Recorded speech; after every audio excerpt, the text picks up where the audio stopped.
In the heart of New York City, deep beneath the noise, the lights, and the crowds, there lies a history soaked in blood, betrayal, and brutal power struggles. And among the 5 families that shaped America's criminal underworld, one family stood out for being the most explosive, the most chaotic, and the most unpredictable. The Colombo Crime Family. From civil wars that ripped the organization apart, to undercover agents who destroyed it from the inside, to a boss who ran the family from a prison cell. This is the story of the youngest, but also the most dangerous of New York's mafia empires. This is the rise, the war, and the survival of the Colombo Crime Family. Before we continue, if you enjoy dark history, mafia stories, untold secrets, and true crime, make sure to subscribe, like the video, and press the bell icon so you never miss our weekly deep dives. Now, let's step into the shadows. The story of the Colombo family begins long before the name Colombo ever existed. It starts with one man, Joe Profaci, a quiet, religious olive oil businessman from Sicily who managed to create one of the most profitable crime families in New York. Arriving in Brooklyn in the 1920s, Profaci looked harmless. He went to church. He prayed every morning, donated to charities. But behind that gentle smile was a man who operated his organization like a medieval kingdom. He controlled gambling, extortion, bootlegging, loan sharking, and the famous Italian olive oil racket. His power grew during the violent Castellammare's War, the war that shaped all 5 families. By the end, Profaci emerged as head of one of the new families created by the Commission, a family that would later be known as the Colombos. But the Profaci family had one major problem. Profaci was greedy, extremely greedy. He demanded large tributes from his men, while giving almost nothing back. This would soon trigger the first of many rebellions. In the late 1950s, a young, violent, and unpredictable crew emerged from Brooklyn, the Gallo brothers. Joey Gallo, Larry Gallo, and Albert Kid Blast Gallo. These men didn't fear anyone, not the police, not rival families, not even their own boss, Profaci. Joey Gallo was especially dangerous. He had a reputation for being charming one minute and explosive the next. He loved chaos, he loved power, and he hated Profaci's rules. In 1959, the Gallos declared open war against their own boss.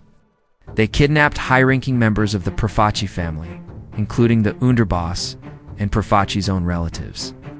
Profaci responded with brutality. He ordered hits. He kidnapped Gallo allies. Brooklyn turned into a battlefield. For 2 years, the streets were drenched in blood. This was the First Colombo Family War, a war that weakened the organization and marked it forever.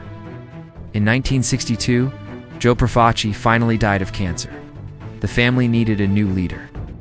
Joseph Magliocco, Profaci's loyal ally, took over. But Magliocco made one fatal mistake.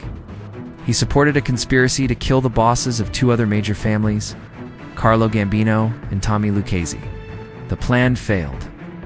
The Mafia Commission discovered the plot, and Magliocco was forced into retirement. He died shortly after. With the family in chaos, the Commission needed a new boss. They chose a man no one expected. Joe Colombo was not a typical mob boss. He was loud, public, political. He formed the Italian-American Civil Rights League and held rallies against the FBI. For the first time in Mafia history, a mob boss became a public celebrity. Tens of thousands attended his rallies. Newspapers followed him. Politicians feared him, but fame comes with a price. At a rally in 1971, Joe Colombo was shot in the head at point-blank range. He survived but remained in a coma until his death years later. His assassination would lead to one of the bloodiest wars in Mafia history. With Colombo gone, power shifted again. The Commission installed Carmine the Snake Persico. Persico was young, vicious, and feared by everyone, but he had enemies. A rival crew, led by Joe Gallo, wanted control. In 1972, Joey Gallo was eating at Umberto's Clam House in Little Italy when gunmen entered and shot him to death. Blood washed through the streets again. The Second Colombo War claimed dozens of lives, but Persico remained boss. At Persico's real test was still ahead. In the 1980s, the Mafia faced its biggest threat, the FBI's RICO laws. Bosses across New York were being arrested, and Persico was no exception. He was sentenced to 139 years in prison. But amazingly, Persico continued to run the Colombo family from inside his cell. He appointed acting bosses, he approved hits, he controlled rackets. It was unprecedented.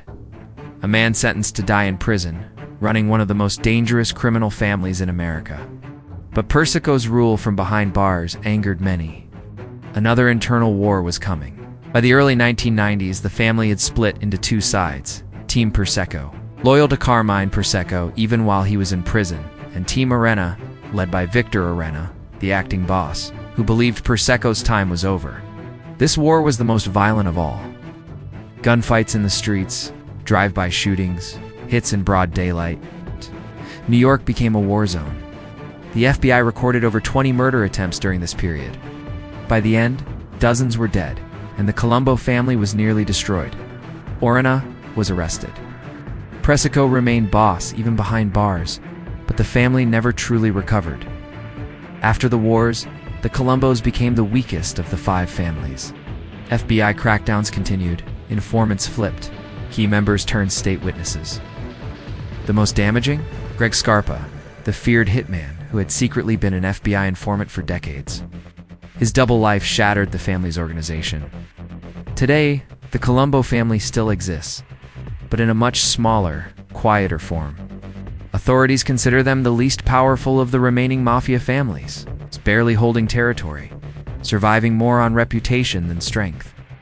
Yet despite the wars, betrayals, and destruction, the Colombo family still stands. A ghost of what it once was, but a reminder of the blood-soaked legacy it carved into New York City. The Colombo Crime Family was unlike any other. They fought more civil wars than any mafia organization in American history. They exposed themselves to the public more than any of the five families. And they destroyed themselves from the inside more than their enemies ever could. But their story of power, chaos, betrayal, and survival remains one of the darkest and most fascinating chapters in America's criminal underworld. If you want more deep dives into mafia families, serial killers, and true crime, subscribe, like, and share. I'll see you in the next one.